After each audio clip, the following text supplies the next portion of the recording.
वो हम कहाँ तक पहुँच गए थे कि जो EMF इंड्यूस होगी एक रास्ते rotor coil placed in a magnetic field during its rotation, वो EMF किस रिलेशन से हम निकाल सकते हैं?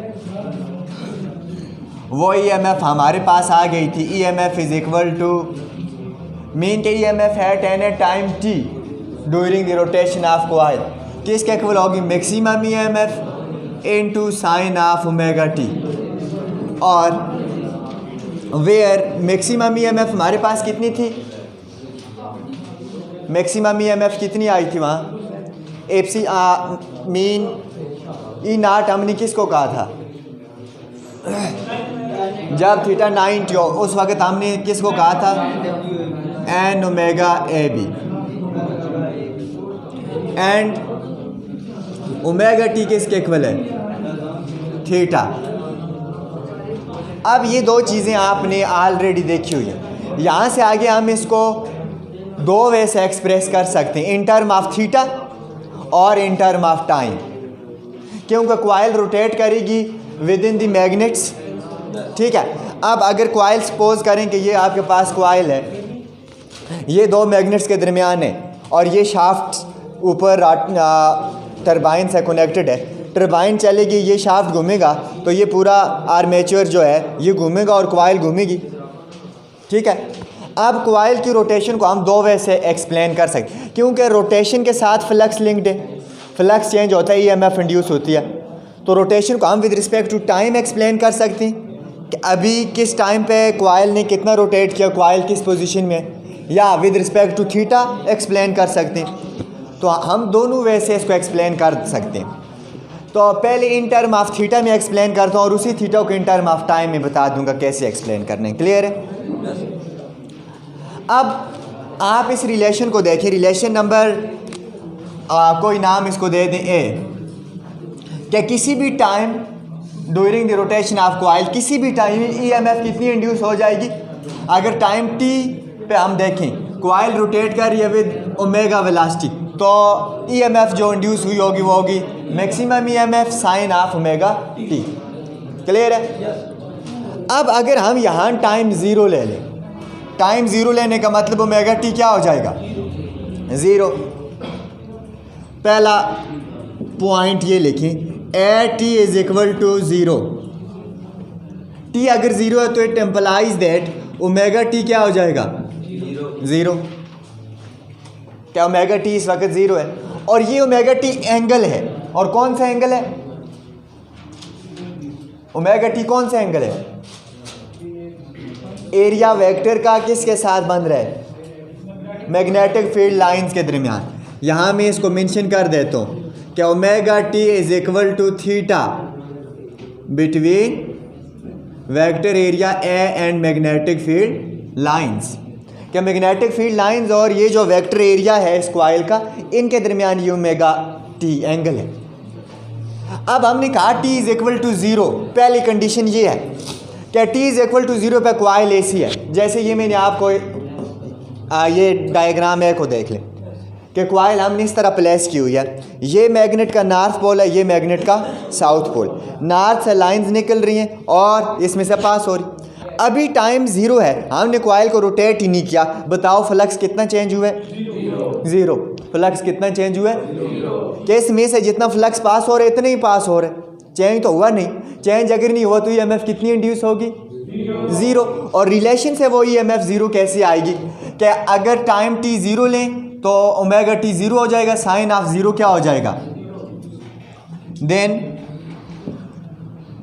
एट एनी टाइम EMF कितनी हो जाएगी? Maximum EMF into sine of zero, तो ये इसकी वैल्यू क्या आ जाएगी? ज़ीरो। अब अगर इसको इसी चीज़ को हम ग्राफ से शो करें तो मैं यहाँ छोटा सा ग्राफ बना लेता हूँ आपके सामने। इस तरफ हम किसको रखेंगे? EMF को, और इस तरफ हम किसको रखेंगे? थीटा को रख सकते हैं या टाइम को रख सकते हैं, क्योंकि विद रिस्पेक्ट टू थीटा या टाइम हम EMF देख रहे हैं। क्लियर है? पहले मैं रख लेता हूँ सपोज टाइम के time t is equal to zero, साथ थीटा भी लिख लेता हूँ, और थीटा उस वक्त कितना होगा? 0, मीन थीटा ओमेगा टी, और टाइम 0 है या थीटा 0 है तो EMF कितनी है 0। मैंने ये पॉइंट लगा लिया कि EMF अभी 0 है। ये लाइन 0 को शो कर रही है, ये रेफरेंस लाइन क्या शो कर रही है कि इस लाइन पे EMF की वैल्यू 0 होगी, यहाँ से ऊपर इंक्रीज होगी पॉजिटिव और यहाँ से नीचे नेगेटिव। क्लियर है। अब एक और पॉइंट में लगा लेता हूँ कि ये मैक्सिमम EMF है, इससे ऊपर नहीं जाएगी। ये मैक्सिमम EMF है E0, और ये इधर नेगेटिव साइड पे मैक्सिमम EMF है -E0। अब पहले आप इसको समझ लो कि नेगेटिव और पॉजिटिव का क्या मतलब है।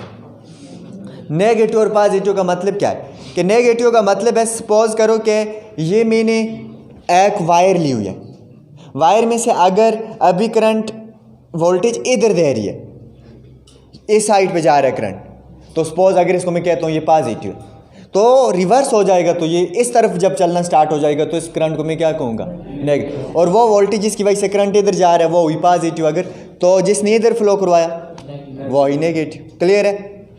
अब ये बात याद रखना, AC में ऐसा ही होता है। ये जो आपका बल्ब लगा हुआ है इसमें मतलब 1 सेकंड में हमारी जो फ्रिक्वेंसी है ये AC की ये 50 हर्ट्ज़ है, ठीक है ना, कि 1 सेकंड में 50 साइकिल आती हैं, और एक साइकिल में कितनी पोलैरिटी चेंज होती है वो हम देख लेते हैं कि कितनी बार पोलैरिटी चेंज होती है। तो हर बार एक बार इधर से करंट जाता है, दूसरी बार इधर से जाता है। क्लियर है। लेकिन कैसे वो हम देखते हैं, पहले हम ये देखते हैं कि कहाँ कितनी होगी। अब हमने कहा कि 0 एंगल पे या टाइम t = 0 पे इस कॉइल के अक्रॉस कितनी EMF यहाँ इंड्यूस होगी 0। अब मैं क्या करता हूँ कि फ्यूल या स्टीम से टरबाइन को रोटेट किया, लेट्स सपोज मैं ऐसे रोटेट करवा देता हूँ, रोटेशन आप किसी भी वैसे करवा सकते। तो ये कॉइल ने रोटेट किया, पहली क्या पोजीशन थी ये।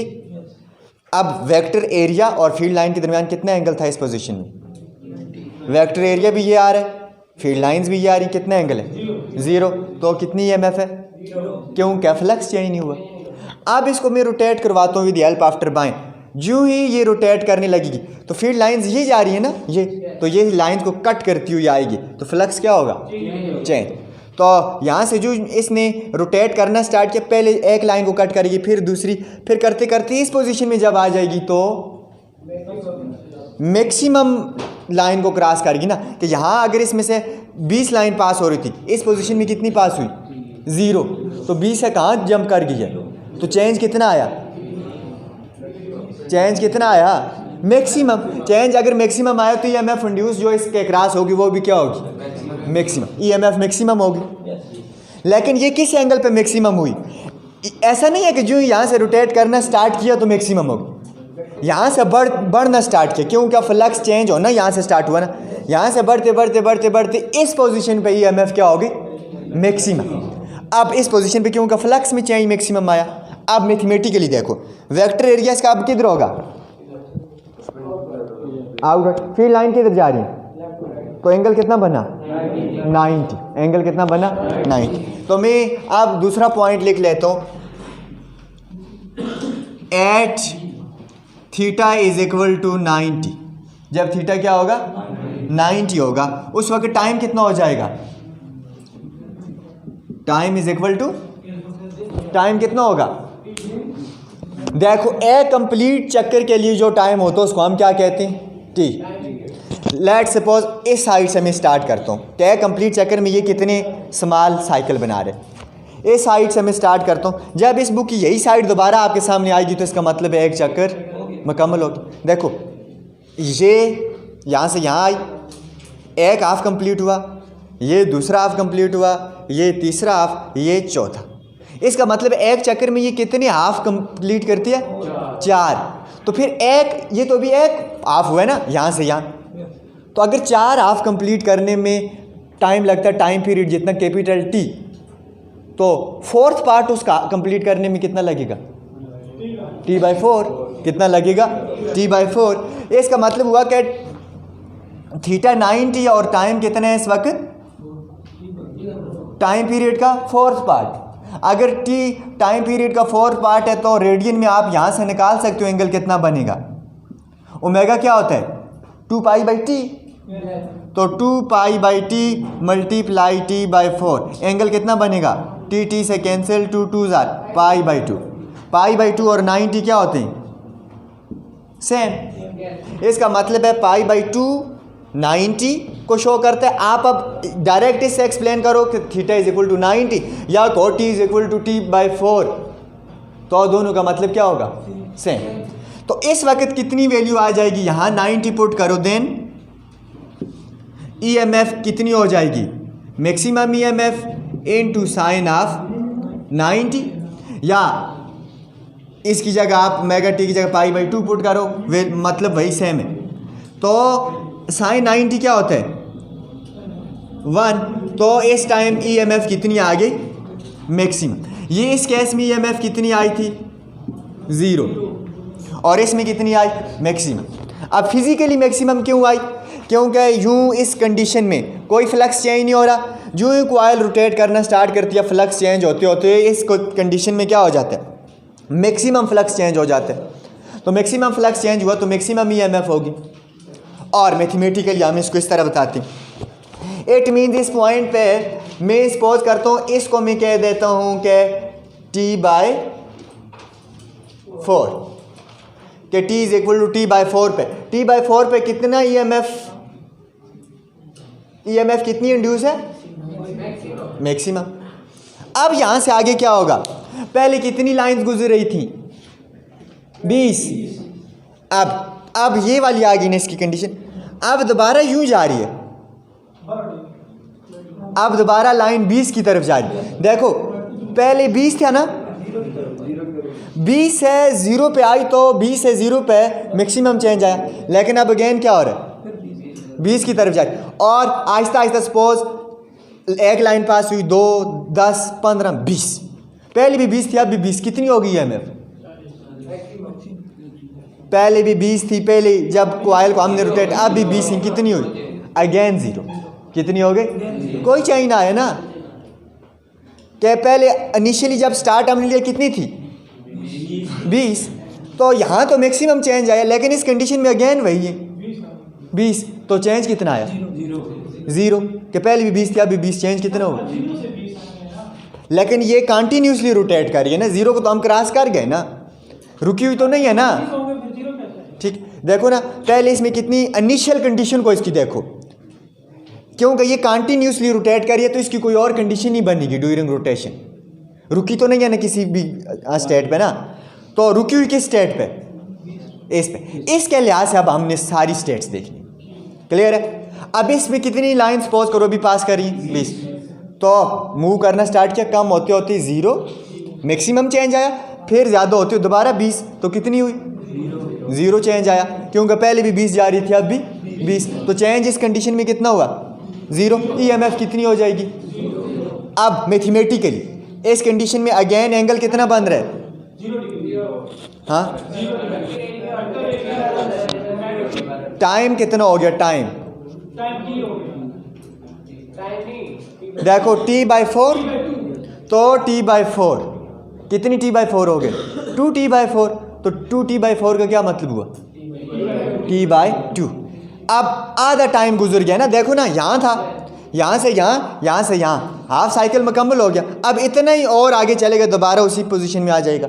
इट मीन्स कि कितना टाइम लगा यहाँ से यहाँ और यहाँ से यहाँ पहुँचते हुए, t/2। तो हम कहते हैं अब t/2 पे कितना हो जाएगा,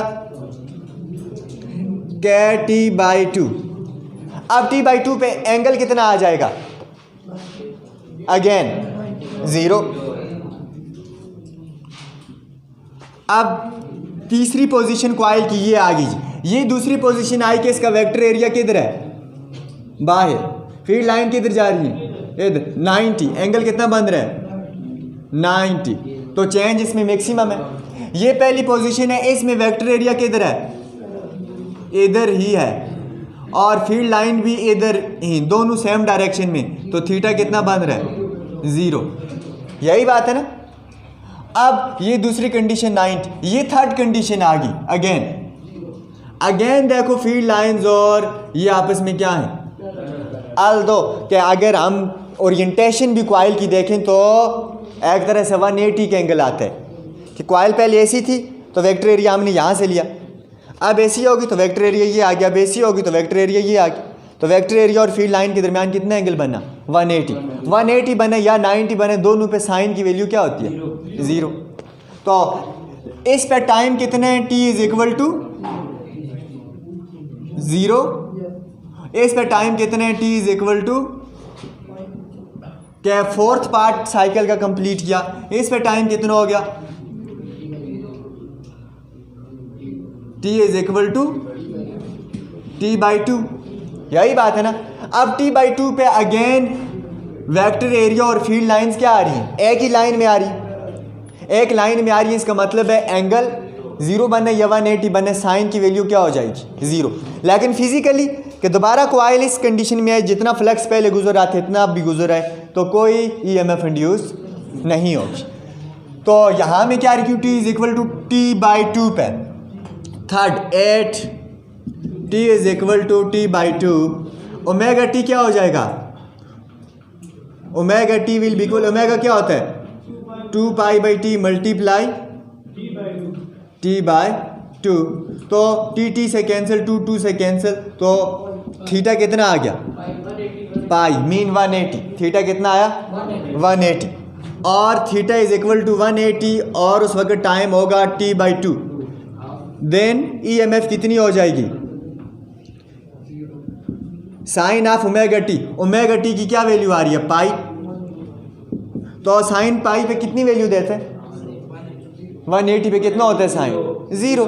क्योंकि ये है ना, इस लाइन पे साइन हमेशा 0 होते हैं, इस पे वैल्यू देते हैं। तो इस पे 0 और इधर 180, चाहे ये हो या ये हो, साइन इस लाइन पे हमेशा क्या देगा?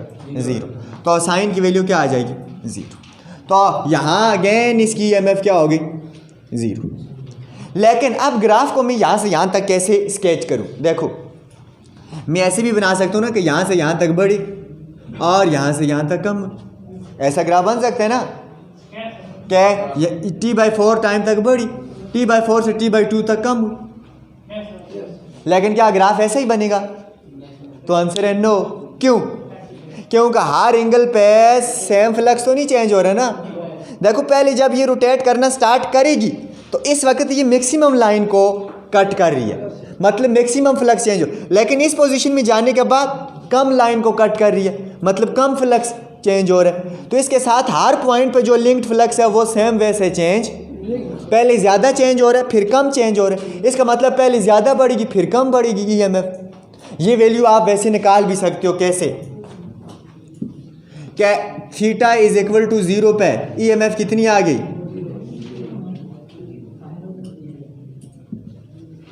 इधर थीटा इज इक्वल टू 0 पे ये तो 0 आएगा और EMF कितनी आई? 0।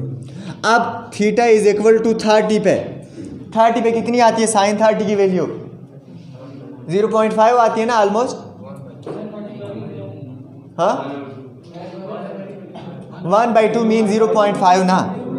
तो ये कितनी आ जाएगी? 0.5 ऑफ एप्सिलॉन नॉट, यही आएगी ना। और थीटा इज इक्वल टू 60 पे 0.85 आई थिंक सो, या 87 आती है। तो 0.886 एप्सिलॉन नॉट। देखो हम कहेंगे जब हम ये तो 90 का एंगल आ गया ना, ये तो 90 पे मैक्सिमम है। ऐसे पीछे हम कहते हैं यहाँ कहीं है जी 30, तो 30 पे कितना है? 0.5, कहीं वो पॉइंट यहाँ आ रहा है।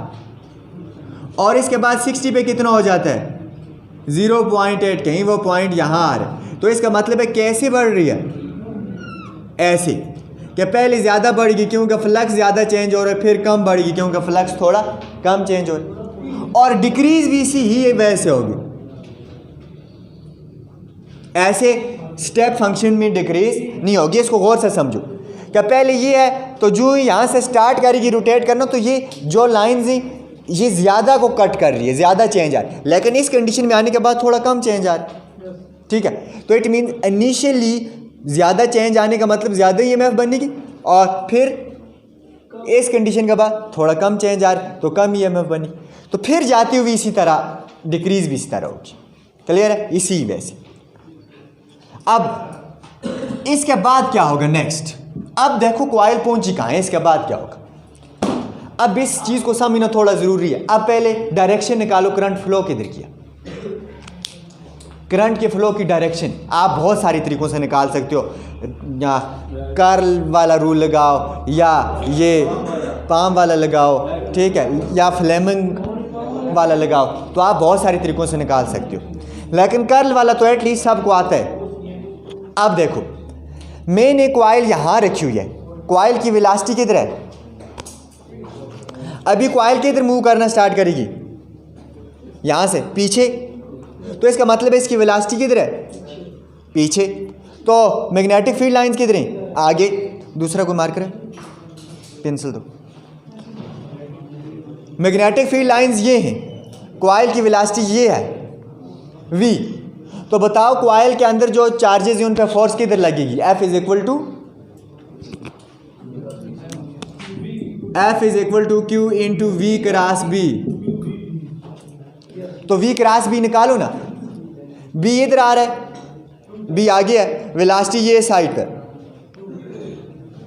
ठीक, वेलोसिटी ये आ रही है कॉइल की, कॉइल पीछे घूम रही है, B इधर है, तो V क्रॉस B,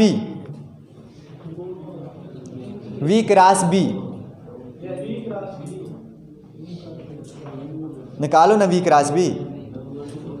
अभी देखो ना कॉइल ये है, कॉइल की यहाँ से ये वाली साइड को देखो, ये साइड किधर मूव कर रही है? अंदर। ये साइड किधर मूव कर रही है? इनवर्ड। तो मैग्नेटिक फील्ड लाइंस किधर हैं? Right word. तो वेलोसिटी आ रही है inward, magnetic field lines is right, तो V cross B, V cross B नीचे डाउनवर्ड, V क्रॉस B किधर आएगा? V आगे इनवर्ड, B आगे ये, तो V क्रॉस B डाउनवर्ड। तो इसका मतलब है पॉजिटिव चार्जेस डाउनवर्ड जानी चाहिए। तो डायरेक्शन ऑफ करंट भी कन्वेंशनली पॉजिटिव चार्जेस की डायरेक्शन में होती है, तो करंट किधर आएगा?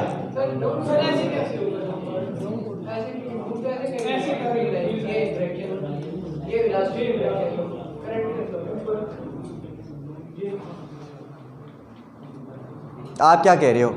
राइट जा रही है, लेफ्ट से ये फिंगर की डायरेक्शन दे रही है, वेलोसिटी इनवर्ट है और करंट की डायरेक्शन लेफ्ट है, ये फोर्स की डायरेक्शन देगी। देखो पॉजिटिव चार्जेस,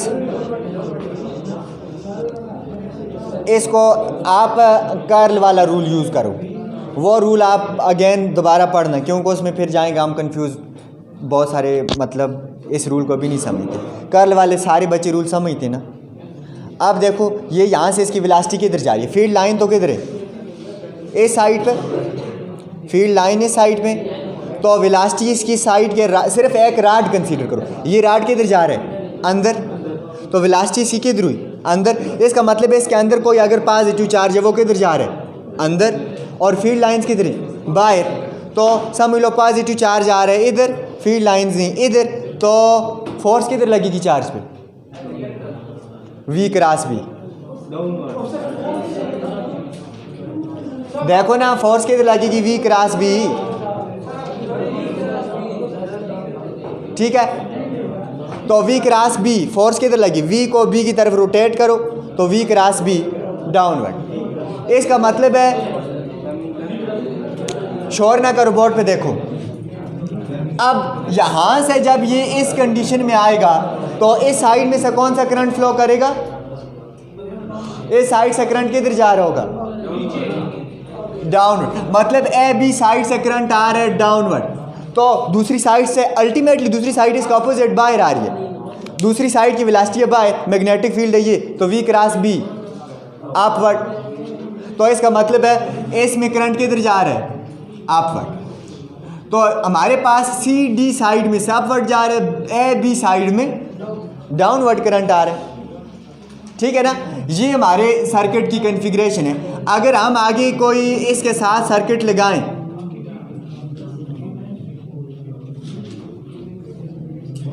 तो यहाँ से हमें क्या मिलेगा? करंट की डायरेक्शन लोड के क्रॉस, ये कोई लोड है कि इस तरफ से इधर जा रहे हैं और इस तरफ से आ रहे हैं, तो लोड के क्रॉस अगर मैं 2 पॉइंट यहाँ लूँ तो लोड के क्रॉस करंट की डायरेक्शन क्या मिल रही है? फ्रॉम कोई C prime D prime point कह दो, सी प्राइम से डी प्राइम की तरफ, ऐसी है डायरेक्शन ना, क्या इधर से इधर जा रही है, ये इधर से इधर। अब इसके बाद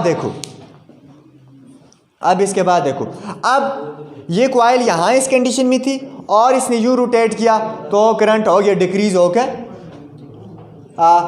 यहाँ से ये अभी EMF कितनी हो गई, 0, ठीक है। अब इसके बाद वाली कंडीशन देखो, 0 के बाद क्या होगा। अब कॉइल का CD पॉइंट कहाँ पहुँचाया है, पहले आगे फ्रंट पे आपके सामने कौन सा पॉइंट था, ये था ना। कॉइल ने यू रोटेट किया तो ये आ गई CD B है, AB पॉइंट आ गया ये। कॉइल ने यू रोटेट किया तो AB पॉइंट आ गई। अब आपके पास कौन सा पॉइंट है फ्रंट पे, CD। अब कॉइल ने अगेन यू रोटेट करना, अब मैक्सिमम लाइन जा रही, अब जो ही ये रोटेट करना स्टार्ट करेगी, लाइन को कट करेगी, फ्लक्स चेंज होगा, और फ्लक्स चेंज होना स्टार्ट होगा तो EMF बनना स्टार्ट होगी, और इस पोजीशन में मैक्सिमम फ्लक्स चेंज हुआ तो EMF मैक्सिमम होगी। लेकिन ये EMF मैक्सिमम तो हुई, एंगल कितना बना,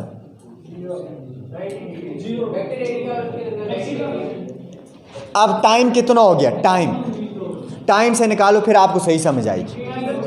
वैसे अब टाइम कितना हुआ, क्या पहले यहाँ से जब हमने स्टार्ट किया तो यहाँ से यहाँ T/4, यहाँ से यहाँ T/4, टोटल कितना हो गया T/2, फिर यहाँ से यहाँ T/4 कितना हुआ 3T/4, यही हुआ ना। अब इस टाइम पे केस पोजीशन नंबर 4 लिखो, at time is equal to 3T/4। Let's suppose वो 3T/4 में यहाँ कह देता हूँ 3T/4, ओमेगा टी कितना आ जाएगा, ओमेगा की वैल्यू क्या होती है 2π/T मल्टीप्लाई टाइम कितने 3T/4, तो 2 आर कैंसिल और ये T से कैंसिल, तो 3π/2। 3π/2 कितना एंगल होता है 270। 270 पे साइन की वैल्यू क्या होती है -1। गुड, देन EMF कितनी बन जाएगी ε0 इंटू साइन ऑफ 270, तो ये कितनी बन जाएगी -ε0। इट मीन्स इस कंडीशन पे जब हम कॉइल को लेकर आए तो फ्लक्स चेंज हुआ, EMF बनी, बट ये EMF क्या बता रही है माइनस डायरेक्शन में, नेगेटिव साइड पे मैक्सिमम है, और नेगेटिव साइड पे मैक्सिमम किस पॉइंट पे फिर होगी, ये इस पॉइंट पे होगी। अब EMF यहाँ है और इस ग्राफ को मैं मिला लेता हूँ यूँ, क्लियर। लेकिन ऐसा क्यों है, इसका मतलब करंट भी रिवर्स हो गया, वो मैं बताता हूँ कैसे रिवर्स हुआ। अब इसके बाद क्या होगा, देखो अब दोबारा पहले से देखो, फ्लक्स चेंज नहीं हो रहा, फ्लक्स मैक्सिमम चेंज हुआ, EMF बनी लेकिन पॉजिटिव साइड पे। अगेन इस कंडीशन में फ्लक्स दोबारा जितना पहले था इतना हो गया, क्या हो गया 0। अब यहाँ से जो ही कॉइल मूव करना स्टार्ट करती है, अगेन फ्लक्स चेंज होता है और EMF इंड्यूस होती है, और मैक्सिमम इस पे क्या हो जाता है, अगेन मैक्सिमम फ्लक्स चेंज होता है, EMF मैक्सिमम है। लेकिन इस वक्त एंगल कितना बनता है 270। कितना बनता है कि पहले हमने कहा था, पहले कंडीशन ये थी और अब रोटेट करके कंडीशन है ये बन गया, इस पे जो एंगल आ रहा है वो 270 आ रहा है, और EMF कितनी आ रही है -E0। -E0 का ये मतलब है कि इसने अब करंट को उल्टा घुमाना स्टार्ट कर दिया। अगर करंट पहले लेफ्ट से राइट जा रहा था, अब किधर जाएगा, राइट से लेफ्ट। अब इसको देख लो कि क्या वाकई ऐसा है। हम कहाँ पहुँची, T is equal to T/4 पे पहुँच गए, T/2 के बाद अगली कंडीशन क्या आएगी, ये कॉइल अब किस तरह रोटेट करेगी, यू रोटेशन है कि डायरेक्शन में, और ये इधर। अब CD साइड है साइड पे, अब फ्रंट पे कौन सी साइड है, पहले कौन सी साइड थी AB जब स्टार्ट किया, अब फ्रंट पे कौन सी साइड है CD। अब CD साइड किधर जाएगी, पीछे, ये वाली। अब अगर ये सी डी साइड पीछे जाएगी तो अब इसमें से करंट किधर बनेगा, नीचे, और ए बी साइड में करंट किधर बनेगा, ऊपर। पहले क्या बन रहा था यहाँ, सी डी साइड में ऊपर, ए बी साइड में नीचे। अब इसके बाद वाली जो स्टेट आती है उसको मैं यहाँ बना लेता हूँ कि अब ये सी डी साइड जाएगी पीछे तो ये घूमते घूमते इस पोजीशन में पहुँच जाएगी, और सी डी साइड ये आ गई, और ए बी रोटेट होके ये आ गई। अब सी डी साइड चूंकि पीछे जा रही थी तो इसमें करंट किधर बनेगा, सी डी साइड पीछे आ रही है, मैग्नेटिक फील्ड ये है, तो वी ये है, बी ये है, तो V cross B downward. C D side में से किधर करंट आएगा, डाउन। ए बी से किधर जाएगा, पहले क्या था इधर, सी डी में से अपवर्ड, ए बी में से डाउन, तो ए बी में से डाउनवर्ड था और अब ए बी में से अपवर्ड है, और सी डी में से, तो करंट की डायरेक्शन क्या हो गई है, डायरेक्शन क्या हो गई, उलट गई ना, कि पहले जैसी डायरेक्शन थी उसके उल्टा अब मूव करना स्टार्ट कर। अगर उल्टा मूव कर रहा है करंट तो it means E M F, अगर ई नाट पहले थी तो अब क्या होगी, इस पोजीशन पे माइनस ई नाट, तभी तो इसने करंट को सर्किट में उल्टा घुमाना स्टार्ट कर दिया। क्लियर है। अब इसके बाद अब मैं कहता हूँ कि कॉइल ने स्टार्ट यहाँ से किया, ये फिर ये और फिर ये यहाँ पहुँच गया, ये सामने देख कि ए बी साइड ये आ गई।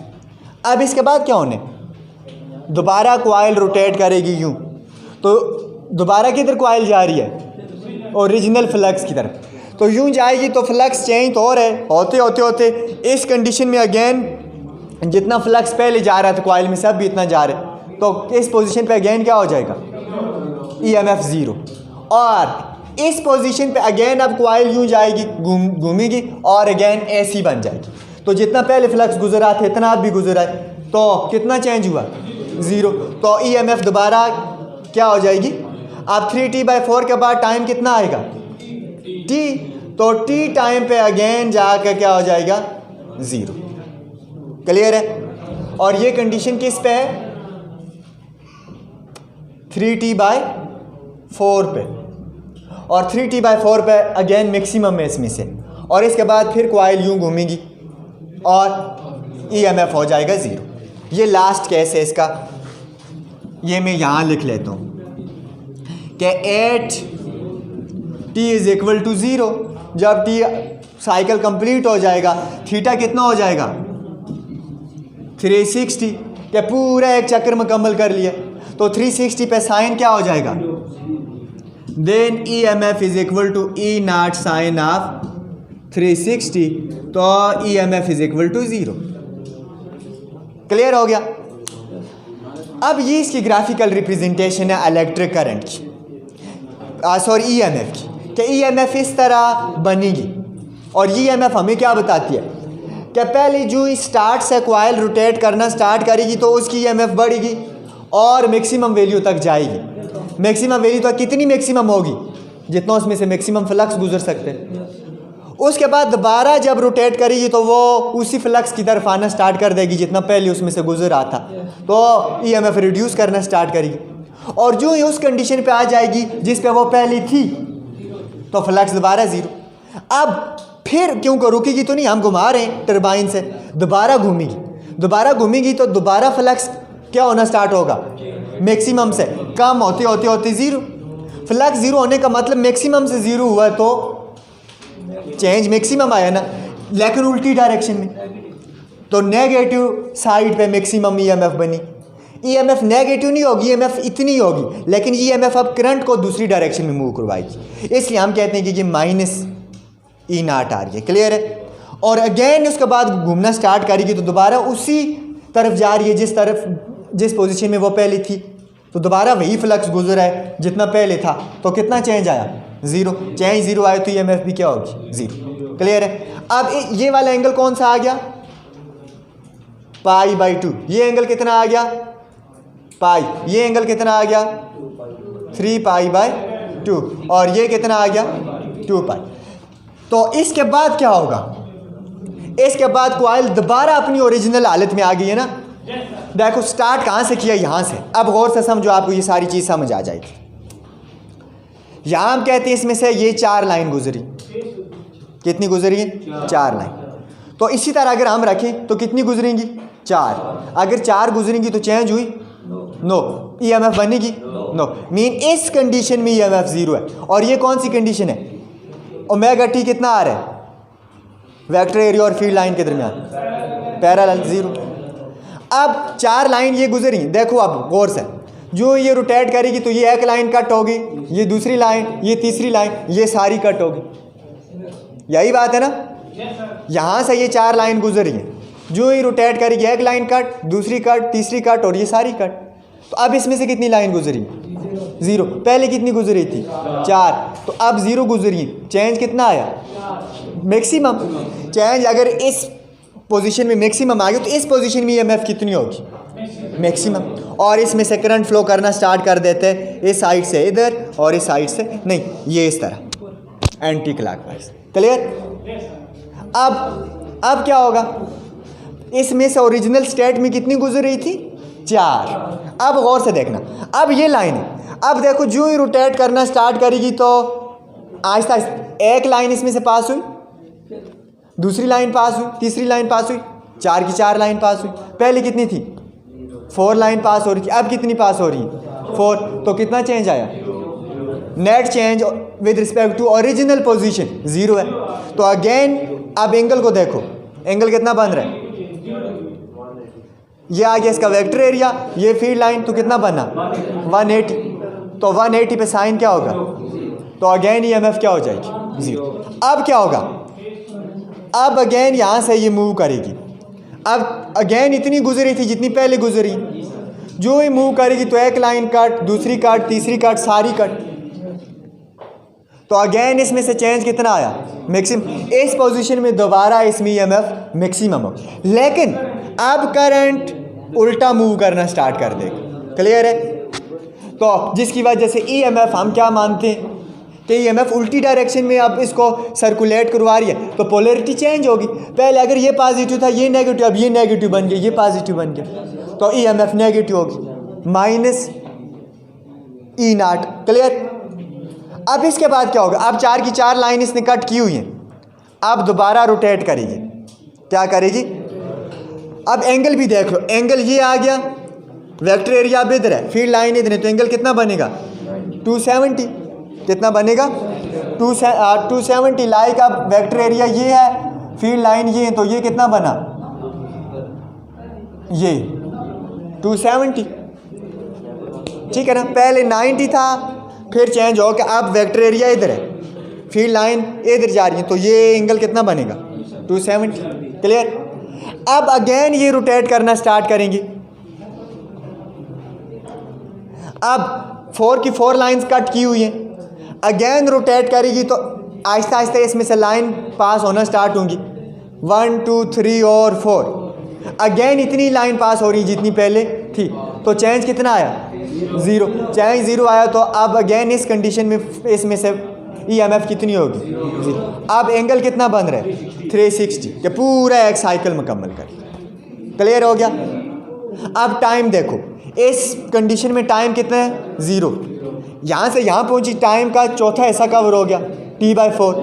यहाँ पहुँची तो हाफ कवर हो गया, T/2।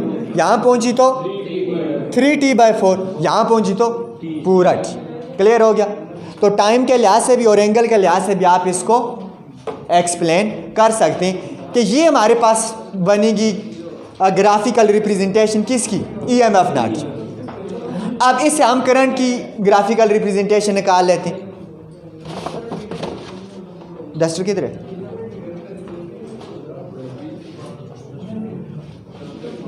डस्टर किधर है? अच्छा, करंट लास्ट टाइम हमने रिलेशन ड्राइव किया था, करंट का क्या आ रहा था? हाँ, किधर है? अच्छा, अब हमारे पास ओम्स लॉ से देखो, V = IR, तो I = V/R। वोल्टेज तो हमने ऑलरेडी फाइंड किया हुआ किसी भी टाइम पे, इसको R से डिवाइड करेंगे, R तो किसी एक वायर की चेंज होगी नहीं। बात समझ रहे हैं ना? अगर हम बहुत ज़्यादा हीटिंग इफेक्ट वगैरह ना करें, हीट अगर बहुत ज़्यादा ना हो तो आर ऑलमोस्ट सेम है। तो अब EMF एट एनी टाइम कितनी है? Maximum EMF into sine of omega T. तो since by Ohm's law V is equal to IR, I is equal to V by R, तो here I is equal to फिर voltage कितनी है यहाँ? E not sine of omega T divided by R। अब maximum voltage divided by resistance क्या हो जाता है? Maximum voltage by resistance, maximum voltage by resistance maximum current हो गया ना। I is equal to V by R, तो voltage अगर मैक्सिमम है तो करंट भी क्या हो गया? मैक्सिमम। तो इसकी जगह हम फिर क्या पुट कर सकते? I naught maximum current sine of omega T. अब इन दो को आप आपस में कंपेयर करो, इन दो को, क्या कोई फेज डिफरेंस आ रहा है? यहाँ नहीं आ रहा।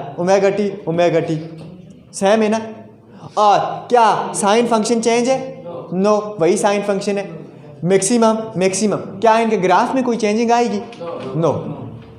तो इसका मतलब है अगर मैं करंट और टाइम का ग्राफ बनाऊं, इस साइड पे करंट रखूं और इस साइड पे टाइम, तो करंट और टाइम का भी ऐसा ही ग्राफ बनेगा जैसा वोल्टेज और टाइम का बना। यही साइनोसाइडल ग्राफ बनेगा कि करंट भी टाइम जब ज़ीरो है तो ज़ीरो, क्योंकि EMF नहीं है। जब EMF मैक्सिमम है तो करंट भी मैक्सिमम I नॉट, फिर जाते जाते ज़ीरो, फिर दूसरी साइड उल्टी डायरेक्शन में करंट क्या हो गया? माइनस I नॉट, और फिर ज़ीरो। और यहाँ एंगल कितना आ गया? π/2। और टाइम कितना आ गया? T/4। यहाँ एंगल कितना आया? पाई, और टाइम कितना आया? T/2। यहाँ टाइम कितना आया? 3T/2, और एंगल कितना आया? 3T/4, और एंगल कितना आया? 3T/2।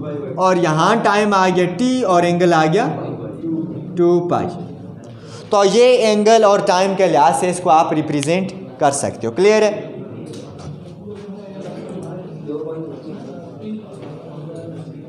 यहाँ तक क्लियर है? अगर किसी का कोई क्वेश्चन हो